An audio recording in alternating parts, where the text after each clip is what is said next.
আসসালামু আলাইকুম ওয়া রাহমাতুল্লাহ। সুপ্রিয় শিক্ষার্থী বন্ধুরা, আশা করি তোমরা সকলে ভালো আছো। আমিও আলহামদুলিল্লাহ ভালো আছি। বন্ধুরা, স্পোকেন ইংলিশের আজকের এই দ্বিতীয় ক্লাসে তোমাদের সবাইকে স্বাগতম। বন্ধুরা, তোমাদের মধ্যে অনেকে আছো যারা ইংলিশে একেবারে দুর্বল, বাট ইংলিশে স্পিকিং করতে চাও।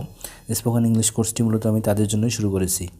তোমরা যদি এই স্পোকেন ইংলিশ কোর্সের প্রত্যেকটা ক্লাস মনোযোগ সহকারে দেখো এবং সেগুলো তোমাদের বন্ধুদের সঙ্গে প্র্যাকটিস করো, তোমরা ইনশাআল্লাহ ইংলিশে মোটামুটি কথা বলতে পারবে।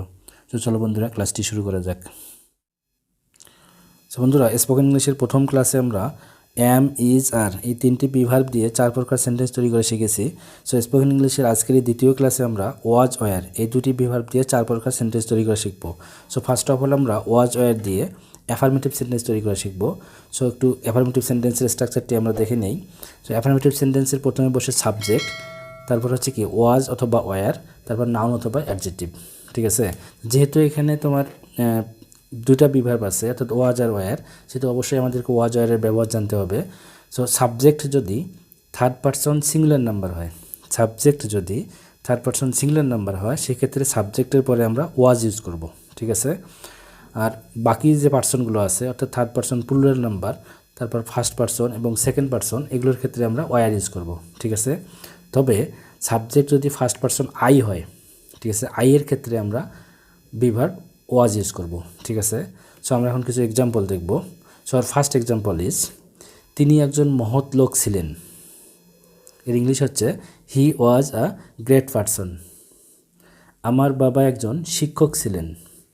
মাই ফাদার ওয়াজ আ টিচার। তারা ভালো ছাত্র ছিল। They were good student. ছেলেগুলো খুব লম্বা ছিল। The boys were very tall. বন্ধুরা, আমরা এখন নেগেটিভ সেন্টেন্স তৈরি করা শিখব। ফার্স্ট অফ অল আমরা নেগেটিভ সেন্টেন্সের স্ট্রাকচারটি একটু দেখে নেই। নেগেটিভ সেন্টেন্সের প্রথমে বসবে সাবজেক্ট, তারপর ওয়াজ অথবা ওয়ার, তারপর নট, তারপর কি নাউন অথবা অ্যাডজেক্টিভ। ঠিক আছে, বন্ধুরা, আমরা এখন কিছু এক্সাম্পল দেখি। তিনি ভালো মানুষ ছিলেন না, তাহলে he was not a good person. পাখিগুলো সুন্দর ছিল না। The birds were not beautiful. আমার বাবা দোষী ছিলেন না। My father was not guilty. তারা ভালো ছাত্র ছিল না। They were not good student. ঠিক আছে, বন্ধুরা, আমরা এখন ইন্টারোগেটিভ সেন্টেন্স তৈরি করা শিখব। ফার্স্ট অফ অল আমরা ইন্টারোগেটিভ সেন্টেন্সের স্ট্রাকচারটি একটু দেখে নেই।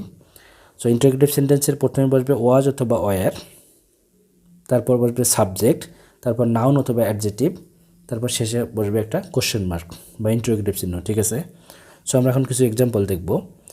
তারা কি চালাক ছিল? ইংলিশ হচ্ছে কি ওয়ার দে ক্লেভার। শেষে একটা কোশ্চেন মার্ক এখানে ইউজ করা হয়েছে। তারপর সে কি লম্বা ছিল? ওয়াজ হি টল। মামুন কি ভালো ছাত্র ছিল?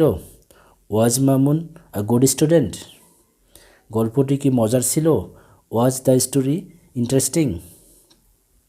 বন্ধুরা, আমরা এখন ইন্টারোগেটিভ প্লাস নেগেটিভ সেন্টেন্স তৈরি করে শিখব।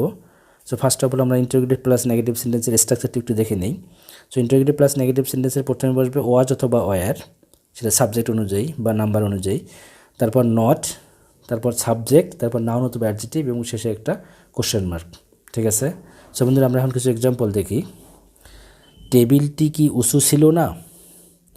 Wasn't the table high. রাস্তাটি কি জনাকীর্ণ ছিল না? Wasn't the road crowded. আকাশটি কি নীল ছিল না? তাহলে ওয়াজেন্ট দ্য স্কাই ব্লু। তারা কি দোষী ছিল না? Warrant the guilty.